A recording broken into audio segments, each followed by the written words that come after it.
नमस्कार, मैं सुजीत कुमार NB24 में आपका स्वागत है।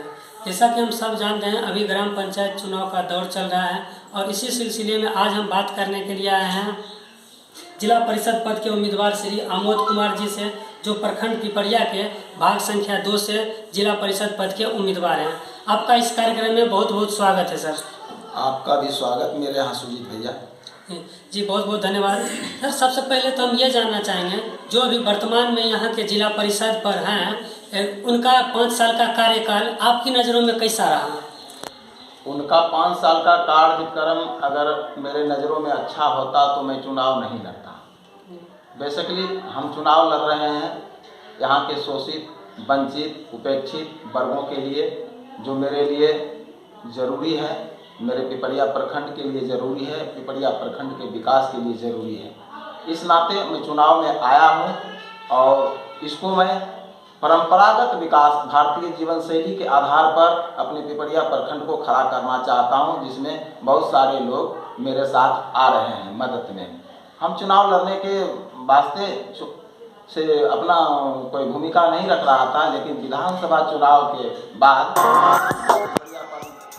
पंचायत या पिपरिया प्रखंड में मंथन चला, उसमें मेरे बहुत सारे सहयोगियों ने बोला पिपरिया प्रखंड का भार उठाने लायक आप हैं, आप अगर तैयार होते हैं तो पिपरिया का जनता आपके साथ रहेगा। जी, जैसा कि इन्होंने कहा कि वर्तमान जिला परिषद के जो कार्य करने की शैली है उनसे संतुष्ट नहीं है, जिनके कारण इन्होंने चुनाव में खड़ा होने का फैसला किया। इस परिस्थिति में सबसे वाजिब जो होता है कि पिछले वर्ष कोरोना महामारी के कारण सरकार के द्वारा लॉकडाउन लगा दिया गया था। लॉकडाउन में ऐसे पद के जो उम्मीदवार हैं या जो इस पद पर पदासीन हैं, उनकी जिम्मेवारी और भी बढ़ जाती है। तो क्या अपने जिम्मेवारियों का वो सही ढंग से निष्पादन कर पाए? ऐसा मुझे कुछ नहीं दिखा। मैं स्वयंसेवक होने के नाते, डॉक्टर हेड गवार खानदान के होने के नाते, मैंने जो स्वयंसेवक बंधुओं ने सहयोग जुटा के समाज में मदद किया, वही एक मदद दिखा, बाकी किन्हीं का कोई मदद यहाँ पर नहीं दिखा। जैसा कि स्पष्ट तौर पे कह रहे हैं, जो वर्तमान में जिला परिषद जी हैं वो अपने जिम्मेवारियों का निर्वहन उस समय ठीक ढंग से नहीं कर पाए थे। और जी, जिला परिषद जी का एक मुख्य जिम्मेवारी जो होता है, जो भी सरकारी संपत्ति होते हैं, चाहे चल हो या चल हो, उनको कॉन्ट्रैक्ट पर देना, ताकि उस क्षेत्र का समृद्धि हो सके, विकास हो सके और लोगों का रोजी रोजगार भी चल सके। जैसे कि तालाब कॉन्ट्रैक्ट पर देना या कोई खाली पड़ी जमीन को कॉन्ट्रैक्ट पर देना। क्या इस दिशा में जिला परिषद जी अपने कर्तव्यों का निर्वहन ठीक ढंग से कर पा रहे हैं? वैसा तो कुछ नहीं दिखा ना, यहाँ कोई कॉन्ट्रैक्ट का बात आया। अगर होगा भी तो आजकल जो रीति रिवाज चल पड़ा कागजों पर रहना, होगा कागज पर हो सकता है, रहा होगा। ये इनकी जिम्मेवारी होती है ग्रामीण सड़कों की रखरखाव करना और सोलर प्लेट लगाना, और गांव में जगह जगह बिजली पहुंचाने और उसकी मरम्मत और मेंटेनेंस की जिम्मेवारी होती है। आपके गांव में इस तरह की जिम्मेवारी या इस तरह का कार्य कैसा चल रहा है? मेरे गांव में क्या कहें, प्रखंड में एकाध किस कहीं होंगे तो अपने निजी लोगों के पास दिए होंगे, या निजीकरण का जो प्रतिक्रिया चलता है आज के राजनीति में, व्यक्ति अपने लिए खड़ा होता है, समाज के लिए नहीं होता है। ऐसा कुछ मुझे देखने को नहीं मिल रहा है। आप भी देख सकते हैं, गांव आपका भी है, आप भी आते जाते हैं। और इनकी एक जिम्मेवारी बनती है, जो भी खास करके अनौपचारिक और वयस्क शिक्षा के लिए, जो अपने बचपन में नहीं पढ़ पाए थे, वयस्क शिक्षा के लिए इस दिशा में आपके गाँव में क्या चल रहा है? कुछ नहीं, नगण्य। जो बचपन से नहीं पढ़ पाए थे उनके लिए आपके गांव में जिला परिषद द्वारा कोई सुविधा नहीं की गई? कोई सुविधा नहीं। युवा कल्याणकारी संबंधी कोई भी योजना है, पुस्तकालय का हो, खेल मैदान का निर्माण हो, ऐसे किसी भी योजनाओं का विकास इनके द्वारा किया गया है? नहीं, तो कुछ पता दिखता नहीं। जी, जैसा कि स्पष्ट तौर पर कह रहे हैं, कुछ भी नहीं दिखता है। अच्छा, आपके गांव के जो भी स्वास्थ्य संबंधी माहौल है, प्राथमिक स्वास्थ्य केंद्र है, उसका क्या हालचाल है? उसका भी हालचाल बिल्कुल रद्दी है। लोगों को पता नहीं है मेरे गांव में कहाँ प्राथमिक स्वास्थ्य केंद्र है। तो जी, इन्हीं सब मुद्दा को आप मुद्दा बनाकर आप चुनाव लड़ने के लिए इस गांव में प्रधानमंत्री आवास योजना का क्या हालचाल है, किस तरह से चल रहा है? इसका हालचाल बहुत बढ़िया नहीं है। ज़रूरतमंदों को आवास नहीं मिला है। जिनको आवास चाहिए वास्तव में वो अपेक्षित रह चुके हैं। ऐसा क्यों रह गया? क्या मतलब अक्सर जगह पर सबसे ज़्यादा धांधली की शिकायत जो आजकल सुनने में आती है वो प्रधानमंत्री आवास योजना में ही आती है।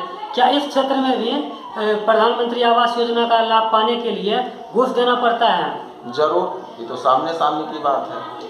तो क्या आप लोग जो आरोप लगा रहे हैं, क्या आप मतलब कि किसी ऐसे आदमी को कैमरा पे ला सकते हैं या प्रूफ ला सकते हैं जो ये बात स्वीकार करे कि मुझसे घूस की रकम मांगी गई थी? ऐसा नहीं होता। आज जो लेता है घूस दे के लेता है, बताना नहीं चाहता है। चलिए ठीक है, बताना नहीं चाहता है, लेकिन ये तो उसने बताया कि हमसे रकम मांगी गई। नहीं, ऐसा तो समाज में बोला करता है, लेकिन कैमरा पर आने के लिए उनको बहुत सारा बात सोचना पड़ता है। समाज है, उन्होंने खुद अपने पास ज़मीन और व्यवस्था रहते हुए आवास लिया है, इसलिए वो बता नहीं पाएंगे। हमारे पास व्यवस्था पहले से था, हम इस लायक नहीं थे, फिर भी आवास मिला, तो भी घेरे में आएंगे, इसलिए बताना नहीं चाहते। अच्छा, तो कमजोरी दोनों तरफ से है।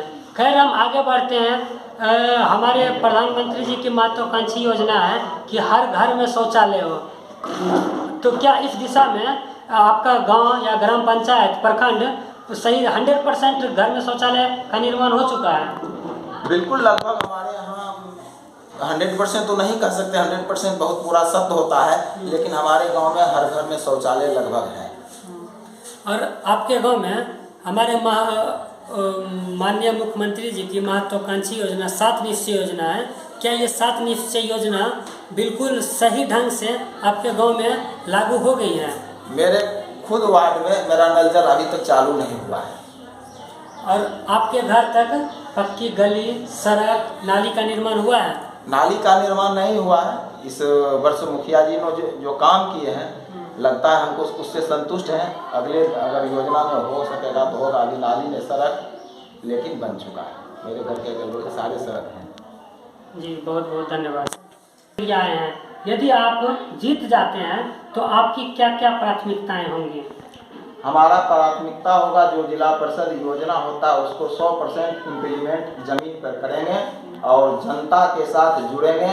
जनताओं की आशाओं आकांक्षाओं की पूर्ति करेंगे और शोषित वंचितों को हम छुआछूत मिटाएंगे। शोषित वंचितों के साथ मिलेंगे जुलेंगे। जो आज तक शोषण का शिकार हुए हैं उनको भयमुक्त वातावरण देने का हम प्रयास करेंगे। और जी, आखिरी सवाल, चुनाव से पहले आप इस प्रखंड के मतदाता से क्या अपील करना चाहेंगे? चुनाव में अपने प्रखंड के मतदाता से बहुत कुछ मेरा अपील नहीं रहेगा। सबों को जानकारी है इस जिला परिषद क्षेत्र में क्या क्या नाटक हुआ है, क्या क्या व्यवस्था चली है, और व्यवस्था जो चली है उसके प्रति जनता ने खुद हमारे पास निर्णय देने के लिए आए हैं, तब हम चुनाव मैदान में आए। जी, बहुत बहुत धन्यवाद। आपसे जुड़े, हमसे बात करने के लिए आपका बहुत बहुत धन्यवाद।